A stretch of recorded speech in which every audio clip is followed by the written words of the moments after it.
e encontrei a quem busquei, quem faz feliz meu coração. Tua palavra, teu corpo e sangue. Proclamação do Evangelho de Jesus Cristo segundo Mateus. Glória a vós, Senhor. Então Jesus deixou as multidões e foi para casa. Os discípulos aproximaram dele e disseram: Explica-nos a parábola do joio. Jesus respondeu: Quem semeia a boa semente é o Filho do Homem. O campo é o mundo. A boa semente são os que pertencem ao reino. O joio são os inimigos que pertencem ao maligno. O inimigo que semeou o joio é o diabo. A colheita é o fim dos tempos, e os ceifadores são os anjos. Assim como o joio é recolhido e queimado no fogo, o mesmo também acontecerá no fim dos tempos. O Filho do Homem enviará seus anjos e eles recolherão todos os que levam os outros a pecar e os que praticam o mal. Depois lançarão na fornalha de fogo. Aí vão chorar e ranger os dentes. Então os justos brilharão como o sol no reino do seu Pai. Que tem ouvidos, ouça. Palavra da salvação. Glória a vós, Senhor. Meus irmãos e minhas irmãs, que as palavras do Santo Evangelho perdoem os nossos pecados. Amém. Caríssimos irmãos e irmãs, mais uma vez aqui reunidos. O Evangelho de hoje começa com uma petição dos discípulos. Explica-nos a parábola do joio. Jesus tinha contado para eles a parábola do semeador. Um semeador foi lá, semeou o trigo, só que na madrugada o homem foi lá e semeou o joio. E aí a gente já sabe o que aconteceu no final, né? O Evangelho de hoje nos traz uma reflexão sobre a vida. Padre Léo uma vez disse que nós temos sempre na nossa vida pedras de tropeço. Pedras de tropeço. Na sua vida tem sempre uma pessoa que é pedra de tropeço. Tem sempre uma pessoa que te faz cair. E você não fica dando risada não. Você pode ser uma pedra de tropeço na vida de outra pessoa. Todos nós podemos ser. Na nossa vida, nós somos e nós temos pedras de tropeço. Porque o que faz uma pessoa tropeçar? As próprias ações. No Evangelho de hoje, Jesus traz a reflexão sobre o joio e o trigo. Lembra daquela história? Um semeador foi lá, semeou o trigo, né? Aí ele foi dormir. Na noite, o vizinho dele foi lá e semeou o joio, né? Aí cresceu o joio com o trigo. Qual é o significado dessa parábola? Caríssimos irmãos e irmãs, o joio, quem planta, é o inimigo, o maligno, capaz de desfazer tudo aquilo que você fez para o bem. Então, ali é aquela velha impressão, né? Sabe quando você fez tudo certo, que você tá louvando, agradecendo a Deus num dia e no outro você tá triste, chorando, bravo, querendo tacar todas as coisas no alto? É mais ou menos essa a intenção. É quando o maligno lança o joio sobre você. Cuidado, porque muitas das vezes a gente precisa colocar pesticida na nossa plantação do nosso coração para não crescer esses benditos desses joio. Porque sempre cresce esses benditos desses joio na nossa vida. É um joio difícil de combater. Você só combate o joio do mal, da raiva, da tristeza, do egoísmo com a paciência. É necessário, acima de tudo, você ter paciência para lidar com aquele assunto. Por mais difícil que seja, tenhamos paciência para lidar com o assunto. Jesus está presente. Hoje, Jesus nos mostra uma parábola tão poderosa que é a parábola do semeador. Esta parábola tem um significado grande. Quem semeia o joio não terá salvação no reino de Deus.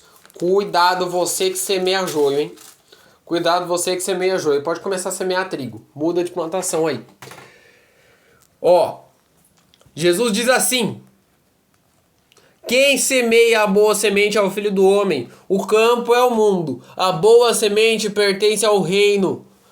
O joio são os que pertencem ao maligno. O inimigo semeou o joio, é o diabo. A colheita é o fim dos tempos, e os ceifadores são os anjos. Assim como o joio é recolhido e queimado no fogo, o mesmo também acontecerá no fim dos tempos. O Filho do Homem enviará os anjos, e eles recolherão todos, e levarão os outros a pecar. E praticaram o mal, e depois lançarão na fornalha do fogo. Aí eles vão chorar e ranger os dentes. Percebem como tem uma breve entrosamento do evangelho de hoje com o evangelho passado? Vocês lembram que no evangelho de ontem eu tinha falado exatamente sobre o peso da canga de Cristo na sua vida? Pois então, que é para quem não assistiu de ontem, vai lá assistir, mas eu vou explicar. O evangelho de ontem nos traz uma reflexão muito boa. E dentro dessa reflexão, eu coloquei um exemplo.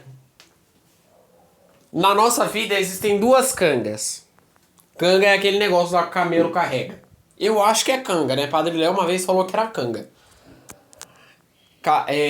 Que é duas bolsas, né? Literalmente. É duas bolsas assim, que fica uma de um lado e outra do outro do camelo. Na nossa vida existem dois tipos de canga. Existe a canga de Deus e a canga do encardido. A canga de Deus, ela é mais pesada. Ela é desconfortável. Isso é verdade. Só que no final ela é mais leve. No final, quando você chega, que você descansa, você tem um ombro amigo, você tem ajuda, você tem de tudo. A canga do encardido, ao contrário. Ela é mais leve, ela é anatômica, ela é boa de você colocar no corpo, ela não machuca tanto os ombros, né? Ela tem um gelzinho assim que passa no corpo, ela é gostosa de vestir. Só que quando você chega no final, ela pesa. Ela pesa. Porque a justiça se faz. Qual canga você vai escolher? A canga que pertence ao bem ou a que pertence ao mal? Jesus nos fala um pouco mais sobre essa canga aqui, ó.